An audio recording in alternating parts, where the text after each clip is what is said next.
Hello, उम्मीद करता हूँ बढ़िया होंगे। कल का आपका पेपर जो है 13 दिसंबर का वायरल पेपर जिसको बच्चे ढूंढ रहे हैं उसका पार्ट नंबर 2 है। पार्ट नंबर 1 हमने इसी क्लास में कराया है जिसका लिंक आपको डिस्क्रिप्शन में मिल जाएगा। पार्ट नंबर 1 में हमने सारे ये एमसीक्यू करे हैं जो कि आपके मानसिक योग्यता के, और पार्ट नंबर 2 में हम लोग यहाँ पर करने वाले हैं इसका अंगणित भाषा परीक्षण, जो कि सारे वायरल क्वेश्चन हैं जो आपके पेपर में आपको मिलने वाले हैं। यही पैटर्न आपको वहाँ पर एकदम एग्जैक्ट मिल जाएगा और इसी पैटर्न से अगर आप तैयारी करे हो तो 100% आपका सिलेक्शन होगा। ये वो सारे क्वेश्चन हैं हम लोग यहाँ पर डिटेल में करने वाले हैं अनुच्छेद सही। तो चलिए शुरू करते हैं आज की क्लास। वीडियो को लाइक और शेयर कर लेना क्योंकि कल आपका पेपर है, आज ही की रात है, यही रात अंतिम, यही रात भारी। तो चलिए क्वेश्चन नंबर 1 से शुरू करते हैं। पूछा गया इनमें से सबसे न्यूनतम संख्या कौन सी है। न्यूनतम से कंफ्यूज मत होना, न्यूनतम का मतलब होता है सबसे छोटी संख्या कौन सी है। अगर आपको सबसे छोटी संख्या देखनी है तो कौन सी है इसमें, 80,080। ऑप्शन नंबर 1 आपका राइट आंसर। अगला इसमें कहा गया है इस संख्या में सबसे छोटी सम संख्या कौन सी है। सबसे छोटी सम, तो अगर हमें सबसे छोटी सम संख्या बनानी है तो इन सभी संख्याओं में से जो सबसे बड़ी सम संख्या है जैसे कि 4 है उसको आप सबसे लास्ट में रखिएगा, और बाकी जो संख्या है उनको बढ़ते हुए क्रम में, यानी कि 1 2 3 5। तो हमारी सबसे छोटी जो सम संख्या होगी वो 12,354 बनेगी। ऑप्शन नंबर डी आपका राइट आंसर हो जाएगा।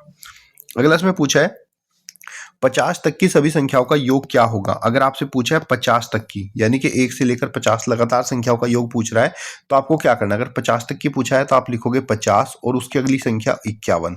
जो भी पूछेगा उससे अगली संख्या तक और भाग करोगे 2 से। 2 से 50 कटेगा 25 बार, तो आपका उत्तर आ जाएगा 51 गुणा 25। गुणा करेंगे 25 ही कम 25 और हासिल बचे 2, 25 पंजे 125 और 2 127। तो आपका उत्तर आएगा 1275। ऑप्शन नंबर बी आपका राइट आंसर। अगला प्रश्न है 5 घंटी हैं जो 10 12 15 और 20 और 30 सेकंड के अंतराल पर बजती हैं। यदि एक साथ बजाकर छोड़ दें तो फिर वो एक साथ कब बजेंगी। अगर ये पूछेगा ना एक साथ कब बजेंगी, तो ये जो हमारे समय दिया हुआ है 10 12 15 20 और 30, इनका जो एलसीएम होगा उसी के समय के बराबर ये फिर से एक साथ बजने वाली है। तो चलिए इसका एलसीएम निकाल देते हैं। 5 दूनी 10, 12 ऐसी, 5 तिया 15, 5 चौक 20, 5 छंग 30। फिर हम इसको हल करेंगे 2 से, 1 2 चिक 12, 3 ऐसे ही रहेगा, 2 दूनी 4 और 2 तिया 6। फिर आप इसको 2 से काटोगे 1 2 तिया 6, 3 2 ही कम 2 और 3 ऐसे ही। फिर हम इसको 3 से काट देंगे 1 1 1 1 1। अब हमारा एलसीएम आया 5 दूनी 10, दूनी 20 और तिया 60। यहाँ पर एलसीएम हमारा आया 60, यानी कि जो एलसीएम है वो 60 सेकंड। ये 60 सेकंड के बाद फिर से एक बार फिर बजेंगी और 60 सेकंड में आपका होता है 1 मिनट। तो हमारा उत्तर आ जाएगा कि ये 1 मिनट में बजेंगी। ऑप्शन नंबर 1 आपका राइट आंसर है। अगला प्रश्न है निम्नलिखित में से आरोही क्रम का व्यंजक कौन सा है। देखो आरोही क्रम में लिखना है। अब आरोही क्रम में लिखने के लिए हमें क्या करना पड़ेगा, ये जो 5 3 9 9 है इनका एलसीएम लेना पड़ेगा, और 5 3 9 9 का एलसीएम होता है 45। तो अब हम क्या करेंगे, इन सबको 45 बनाएंगे। ये जो आपका 8/9 है इसको 45 बनाने के लिए 5 से गुणा करेंगे, तो ये 5 8 40 और 5 9 45 हो जाएगा। वैसे ही हमारा 7/9 है, इसको भी 45 बनाएंगे तो इसमें भी हम 5 से गुणा करेंगे। 5 से गुणा करने पर 7 गुणा 5, 7 पंजे 35 और 5 9 45 हो जाएगा। उसके बाद हमारा जो 2/3 है इसको भी 45 बनाएंगे, तो 3 के पहाड़े में 45 आता है 15 बार, तो ये हो जाएगा 15 दूनी 30 और 15 तिया 45। उसके बाद हमारा 2/5 है, इसको भी 45 बनाएंगे, तो ये होता है 5 9 45, 2 गुणा 9 और 9, 9 दूनी 18/45। उसने कहा इनको आरोही क्रम में लिए। आरोही का मतलब बढ़ते हुए क्रम में, छोटे से बड़े में। तो सबसे छोटा देखते हैं कौन सा, 40 35 30 18। तो सबसे छोटा है 18, यानी कि 2/5 सबसे छोटा हो गया। 18 के बाद आता है 30, तो उसके बाद 2/3। 30 के बाद आता है 35, तो यानी कि 7/9, और उसके आगे आता है 40, यानी कि 8/9। तो फाइनली उत्तर होगा 2 2 7 8। देखिए कहाँ पे 2 2 7 8। ऑप्शन नंबर बी आपका राइट आंसर हो जाएगा। अगला प्रश्न है आपका, यदि सीता एक पुस्तक का 1/5 भाग सुबह और 2/5 भाग शाम को पढ़ती है, तो अभी उसको कितना भाग पढ़ना शेष बचा हुआ है। तो देखो ये जो नीचे 5 लिखा हुआ ना, ये पूरी पुस्तक के पेज है, यानी कि इस पुस्तक में 5 भाग हैं। कितने हैं, 5, 1 2 3 4 और एक भाग ये 5। अब सीता क्या करती है, एक भाग को सुबह पढ़ लेती है, ये वाला हटा दो सुबह वाला भाग। उसके बाद 2 भाग वो शाम को पढ़ती है, 2 भाग ये हटा दो। अभी भी कितना और शेष बचा हुआ है, तभी बचे हुए भाग कितने हैं। तो आपने देखा एक ये 2 भाग बचे हुए हैं और टोटल पुस्तक 5 है, तो अभी भी 2/5 भाग बचे हैं। ऑप्शन नंबर सी आपका राइट आंसर। क्वेश्चन नंबर 47 में हमसे कहा है कि यहाँ पर कौन सा चिन्ह आएगा।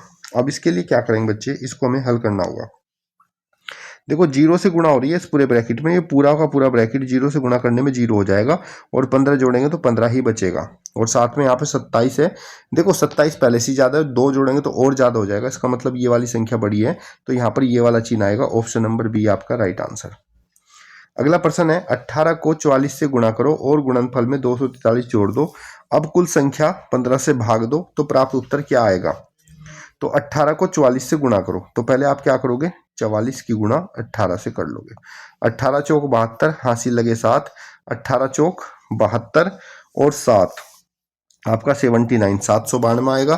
फिर उसने कहा इसके गुणनफल में 243 जोड़ दो, ये जो हमारा 792 आया, बस इस क्रिया विधि के अनुसार आपको काम करते जाना है।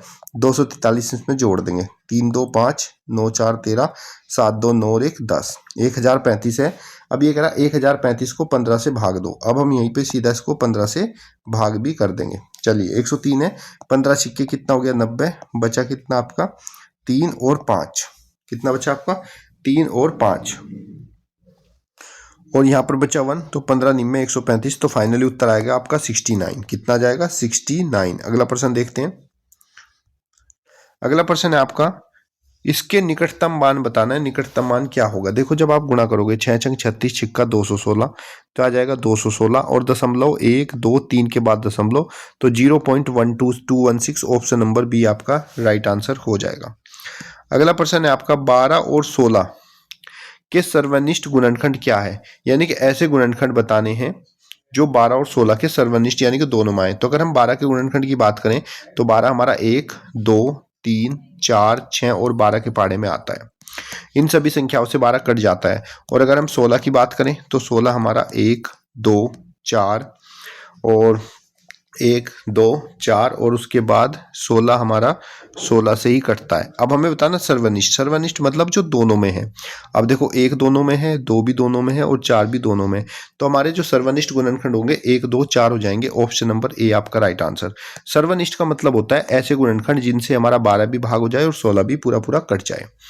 अगला प्रश्न है हमारा दो संख्याओं का गुणनफल 90 है, यदि इन संख्याओं का मास 3 है तो लघुत्तम समावर्ती क्या होगा। तो देखो एलसीएम बराबर क्या होता है, यदि हमें दो संख्याओं का गुणनफल दिया है तो दो संख्याओं का गुणनफल बटे में उनके में से करेंगे, 3 से 30 को काट देंगे, 30 बार कटेगा। ऑप्शन नंबर बी आपका राइट आंसर। कभी भी आपको दो संख्याओं का गुणनफल दिया जाए तो उनके गुणनफल को अगर एचसीएफ से भाग करेंगे तो आपका एलसीएम आ जाएगा। अगला प्रश्न है आपका इसको सरल करने पर परिणाम क्या प्राप्त होगा। देखो जब हम इस तरह के सवाल को सरल करते हैं तो सबसे पहले हमें ब्रैकेट को हल करना होता है, तो हम लिखेंगे 3 गुणा बड़ा ब्रैकेट ऐसे ही 43, फिर माइनस मझला ब्रैकेट ऐसे ही, और फिर 9 की 2 से गुणा करेंगे, 9 दूनी आपका हो जाएगा 18। उसके बाद फिर हम ये मझले ब्रैकेट को हल करेंगे, सो 3 गुणा 43 माइनस 18 और 17 को जोड़ देंगे, 8 और 7 कितना हो गया आपका 15, 1 रेख 2 रेख 3 तो 35 हो गया। अब 3 गुणा 43 में से 35 को माइनस करेंगे, 13 में से 5 गया 8, 8 की गुणा 3 से करेंगे, 8 तिया 24, तो फाइनली आपका उत्तर ऑप्शन नंबर ए आपका राइट आंसर। इस तरह के सवाल में आप बोर्ड मास लगाना, यानी कि पहले छोटा ब्रैकेट हल करो, फिर मझला, फिर बड़ा, उसके बाद अगर का है तो का को हल करो, नहीं तो फिर भाग, फिर गुणा, फिर जोड़ और फिर घटा। अगला प्रश्न है एक खेत की लंबाई और चौड़ाई का अनुपात 5 और 2 अनुपात है, यदि खेत की चौड़ाई 14 मीटर है तो खेत का क्षेत्रफल कितना होगा। देखो बच्चे यहाँ पर इसने कहा अनुपात, तो यानी कि लंबाई बराबर मान लो 5x और जो चौड़ाई है उसको मान लो 2x, लेकिन उसने कहा चौड़ाई तो 14 मीटर है, तो हम यहाँ कह सकते हैं कि ये जो 2x है ये 14 मीटर के बराबर होगा। सो x बराबर हो जाएगा 14/2, 2 सते 14, तो x का मान हमारा कितना आ गया 7। अब देखो चौड़ाई तो उसने पहले से दी थी 14 मीटर, अब हम यहाँ पे लंबाई निकाल सकते हैं। लंबाई बराबर क्या है 5x, तो यानी कि 5 गुणा x का मान कितना है 7, तो 5 सते कितना हो गया 35, तो लंबाई हमारे पास हो गई 35 मीटर। हमसे पूछा गया इसका क्षेत्रफल कितना होगा, तो आपको पता है क्षेत्रफल बराबर क्या होता है बच्चे, लंबाई गुणा चौड़ाई। लंबाई कितनी आई 35 और चौड़ाई है हमारे पास 14, गुणा कर लेंगे, 14 पंजे 70, हासिल लगे 7, 14 तिया 42 और 7 आपका 49, तो फाइनली हमारा क्षेत्रफल 490 हो जाएगा। ऑप्शन नंबर ए आपका राइट आंसर। अगला प्रश्न है 30 टॉफियों का मूल्य, 30 टॉफियों का मूल्य 6 रुपये है, तो 17 रुपये में कितनी टॉफी आएंगी। भाई 6 रुपये में आती हैं कितनी 30 टॉफी, तो 1 रुपये में कितनी आएंगी 30/6, 6 से भाग करेंगे तो 6 पंजे 30, 1 रुपये में 5 टॉफी आएंगी। किसमें पूछ रहा है 17 रुपये में बताओ, तो 17 गुणा 5 कर देंगे, 17 पंजे 85, तो हम बताएंगे कि 70 रुपये में 85 टॉफी आएंगे। ऑप्शन नंबर बी आपका राइट आंसर। अगला प्रश्न है आपका, ध्यान से देखो भाई, टाइम कम है, कल पेपर है इसलिए थोड़ा जल्दी करा रहा हूँ, क्योंकि अब तक प्रैक्टिस कराई है तो याद तो आपको हो ही गया होगा। 40 विद्यार्थियों की कक्षा में 40% लड़के हैं तो शेष लड़कियां हैं, कक्षा में लड़कियों की संख्या क्या होगी। देखो बच्चे, हमारे क्लास में 2 ही बच्चे होते हैं, या तो बॉय या फिर गर्ल्स, और इन्हीं को मिला के हमारे स्टूडेंट बनते हैं। तो इसने कहा 40%, लड़के कितने हैं 40%, और टोटल जो स्टूडेंट होते हैं वो होते हैं हमारे 100%। तो जब लड़के 40% हैं तो 100 में से अगर हम 40 को माइनस कर दें तो लड़कियां बचेंगी 60%। अब हमें बताना है लड़कियों की संख्या बताओ, तो कितने विद्यार्थी हैं 40, तो हम क्या करेंगे 40 का 60% निकाल देंगे। तो 40 का 60%, 40 गुणा 60 भाग हो जाएगी 100 से, 0 से 0, 0 0, तो 24। इस कक्षा में 24 लड़कियां हैं। ऑप्शन नंबर सी आपका राइट आंसर हो जाएगा। अगला प्रश्न है आपका, एक मोटर कार 90 किलोमीटर प्रति घंटा की चाल से मोटर कार चलाता है। वह 4 घंटे 30 मिनट में मोटर चलाकर अपने घर पहुंचता है। घर पहुंचने पर उसके द्वारा तय की गई दूरी कितनी होगी। देखो, दूरी बराबर क्या होता है, दूरी बराबर होता है चाल गुना समय।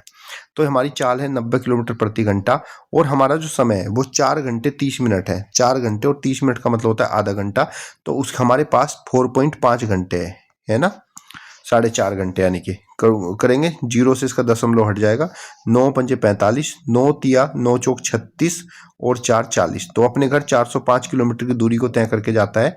ऑप्शन नंबर सी आपका राइट आंसर हो जाएगा।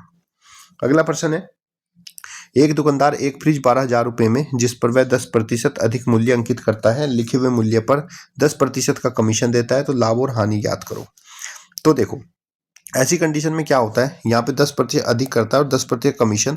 जितना हम प्रतिशत बढ़ाते हैं और उतना ही प्रतिशत अगर घटा देते हैं तो हमेशा हमेशा नुकसान होता है। और कितना नुकसान होता है, 1% के बराबर, यानी कि जो दोनों प्रतिशत है इनकी गुणा करके 100 से भाग कर देंगे, तो हम कहेंगे कि यहाँ पर 1% की हानि होगी। अब हमें बताना हानि कितनी हुई, तो हम यहाँ पे लिखेंगे 12,000 का 1%, 12,000 का 1%, तो 12,000 गुणा 1/100, तो हम कहेंगे यहाँ पर 120 रुपये के मूल्य का नुकसान हुआ है। ऑप्शन नंबर ए आपका राइट आंसर।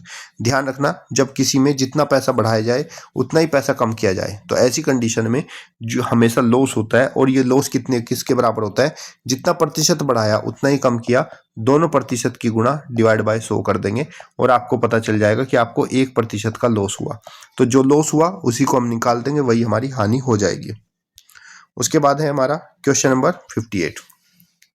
एक राशि पर 25% वार्षिक दर से 2 वर्ष में प्राप्त ब्याज 750 है, तो मूलधन क्या होगा। देखो बच्चे, मूलधन बराबर क्या होता है, मूलधन बराबर होता है ब्याज। ब्याज कितना है 750 गुणा में 100 बटे में दर गुणा समय। 25 या 75 हो गया 30, 2 से 30 कटेगा 15 बार, 15 की 100 से गुणा करेंगे तो हमारा उत्तर आएगा 1500। तो यहाँ पर मूलधन 1500 रुपये हो जाएगा।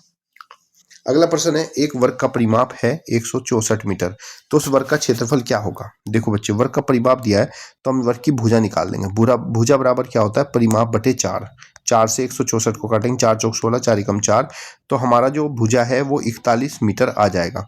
पूछा गया क्षेत्रफल बताओ, और क्षेत्रफल यानी कि एरिया, और एरिया बराबर होती है भुजा गुणा भुजा, यानी कि 41 की गुणा करेंगे 41 से, 41 गुणा 41 होता है 1681, तो इसका क्षेत्रफल 1681 आ जाएगा। ऑप्शन नंबर सी आपका राइट आंसर।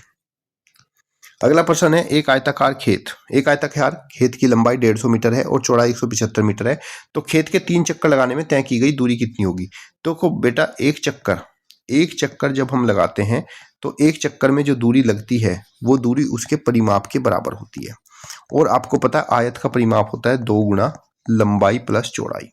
तो यहाँ पर 2 गुना लंबाई कितनी है 150 मीटर और चौड़ाई है 175 मीटर। अब हम इसको जोड़ेंगे तो 2 गुणा 5 ऐसे ही रहेगा, 7 5 12, 1 1 2 1 3, 325 गुणा करेंगे 2 से तो 650, तो एक चक्कर में जाएगा 650 मीटर। अब उसने कहा है कि इसके कितने चक्कर लगाने हैं बच्चे खेत के, 3 चक्कर लगाने हैं, तो 3 चक्कर में जो कुल दूरी चलेगा वो 3 गुणा 650 हो जाएगी। हल करेंगे 3 0 0, 3 5 15, 3 6 18 19, तो टोटल 1950 मीटर की दूरी ये तय करेगा।